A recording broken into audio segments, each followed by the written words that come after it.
Last season, we talked about the strange mysteries and rumors about the continent of Antarctica, but there's even more to the mysteries of those lone lands that we didn't even speak of at the time or just only mentioned.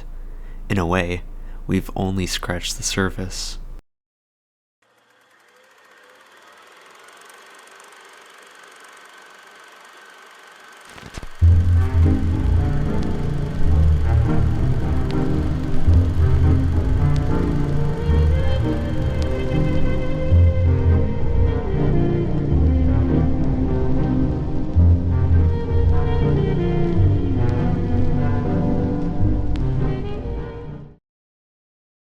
There were many theories and topics we only alluded to during our Antarctica episode. Nothing as big as the theory of Agartha, the world in the center of our very own. Many theorists believe that there was a real-life search for the mysterious Agartha from World War II and beyond.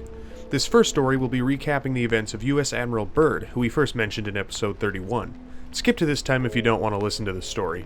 Admiral Richard Byrd, an American Navy officer and explorer, was mainly known best for his contributions to the exploration of Antarctica. For example, he was the navigator that discovered the largest dormant volcano in Antarctica, Mount Sidley. As you can tell, this man is a very valid source of information when it comes to the mysterious continent. Shortly after the Second World War, Admiral Byrd was sent to Antarctica for a project known as Operation High Jump. The operation was mainly for the United States government to discover what exactly the Nazi Party was searching for during World War II. The dictatorship's expeditions and tests are the main points that theorists give to the idea of secret bases or hidden projects. The specific supposed base the US government was searching for was known as Base 221. Operation High Jump, according to official documents, was launched in order to search for raw materials on the continent. Despite the treaty that says no country has the right to strip materials from Antarctica, this is why it's possible for this to be a lie, to cover up the search for secret bases. By the end of this operation, Byrd was quarantined for 36 hours. He was apparently told not to speak to anyone about what he had found during his operation, and was soon let go and given the Medal of Honor for his duties.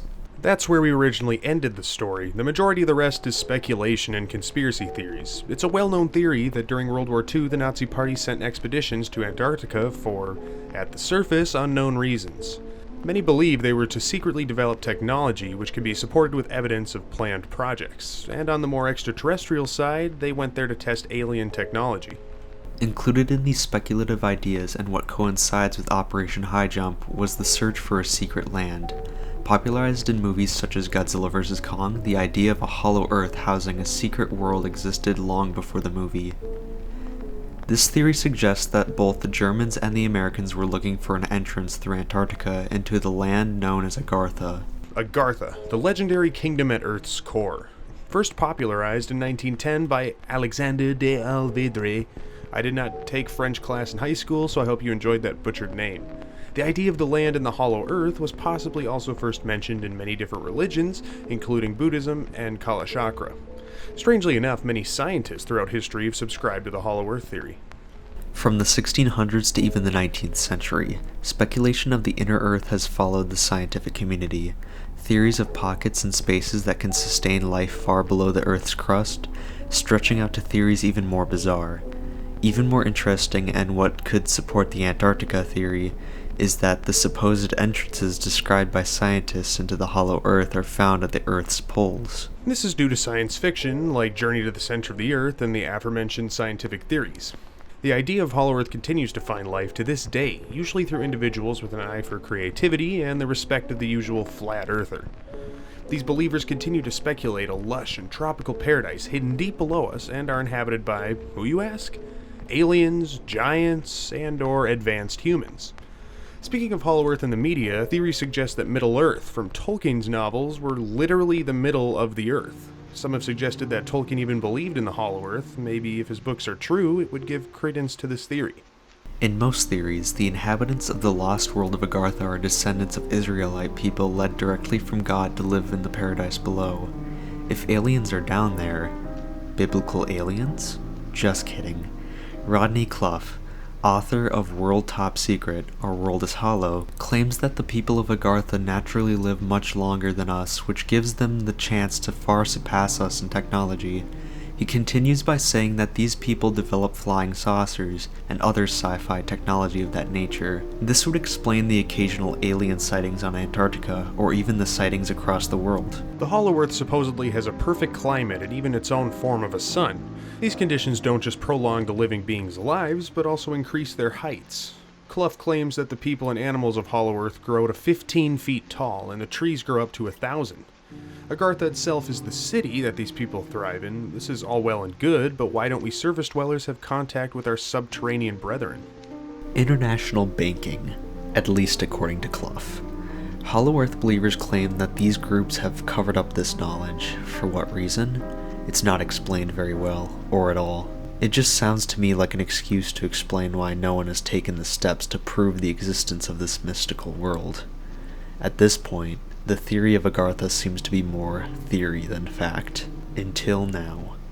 Re-enter Admiral Byrd. It is a fact that Operation High Jump was led by Byrd into Antarctica, the supposed entrance to Agartha. According to theorists, Byrd had a journal that described an entrance into the Hollow Earth. This supposed same journal mentioned Agartha and its residents. Hard-hitting and definitive evidence, right? Unfortunately, there is no evidence that this journal even exists. During the 2000s and 2010s, Clough was involved in a group known as the North Pole Inner Earth Exploration, which was planned to explore and prove the existence of Hollow Earth. Setbacks including financial issues had stopped this expedition to come to light. Clough claims that these financial troubles are due to the international bankers, which I guess makes sense. As of now, the expedition hasn't happened, and most likely won't happen at this point. Theorists will still claim that our Earth is more spectacular than we first see. Like any other theory, it will continue to prevail until we prove the Earth is full. Probably past that. Disappointing overall. Looking deeper into this theory causes it to fall apart quicker than it can be speculated on. Operation High Jump was ultimately to set up a research base on Antarctica, which generally makes more sense. The first half of the century was filled with exploration, and post-World War II was a general race to make new weapons, technology, and research. Even the most interesting and mysterious things have explanations. Operation High Jump, Agartha, and the Hollow Earth are no exception. The idea of a hidden world is a fantastic idea, but at the end of the day is nothing more than fiction. Because this topic ended less than exciting, we decided to add a little bit of a bonus for you all. A, of course, 4chan thread discussing a mysterious creature supposedly captured on camera in Antarctica, a cryptid we weren't aware of during episode 31. The thread began with a blurry image and text saying, "Boy, I sure do love mutated penguin spiders." This could be chalked up to just another post until you look into the replies where the original poster claims that his father was stationed on McMurdo Station on Antarctica and would tell his son stories of strange happenings. The poster explained that his father was a doctor stationed in Antarctica for 11 months in the 90s. During his time there, he and a group of other researchers would go on expeditions. What his father found strange, though, was that there were areas that weren't hazardous but were still avoided completely. Asking a researcher who was stationed for 10 years why, the man supposedly told him to shut up. The OP next explained the Striders, 5-legged creatures that moved across the continent at night or during storms. He claimed that his father had a Polaroid of one of the creatures and another of a print left behind that was easily a foot deep into the packed snow.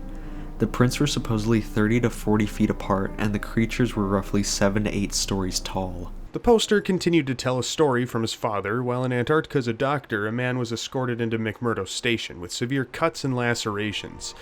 The researchers claimed that the man fell, but his father was very skeptical of that. The cuts were too clean to be ice or rock, and there was no debris left behind to show that the man fell. As the hurt man was put under anesthesia, he began to ramble things like, "We let them loose," and "They were frozen when we thought they were dead." Before he could continue, the guards gagged the man. His father, enraged at the men who gagged someone that needed an oxygen mask, ripped off the gag and yelled at them. The guard pointed his rifle at him and escorted him into the corridors and didn't let him back into the operating room. Not until the injured man was patched up and long gone on a plane.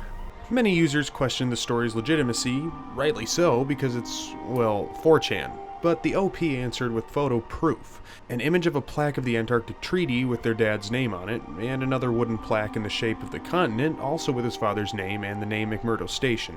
Asking his father again, the man told him that there were even many occasions where researchers or others were found dead after a storm, ripped in half or horribly cut up. Every time this happened, though, the cause of the death was put down as hypothermia. Yeah, right? Now this was a very interesting story I wish I knew about during Antarctica Mysteries. There is some decent proof to give this story credence, including the plaques from before. At the other end though, we only have that one blurry image of the creature. The poster claimed that he would get his father's old computer running again and show off better images. As of now, he still hasn't. Also, the man talking about thawing out creatures sounds right out of H.P. Lovecraft's At the Mountain of Madness. Real or fake, the story is still a very interesting one, and just another example of the craziness that comes out of 4chan on a seemingly daily basis. From the city in the center of the Earth to the strange striders, Antarctica continues to surprise us with how much we still don't know about it. Almost as mysterious as our own ocean, but hey, that's another story for another time. Stay curious. Join us again next time when we once again go obscure.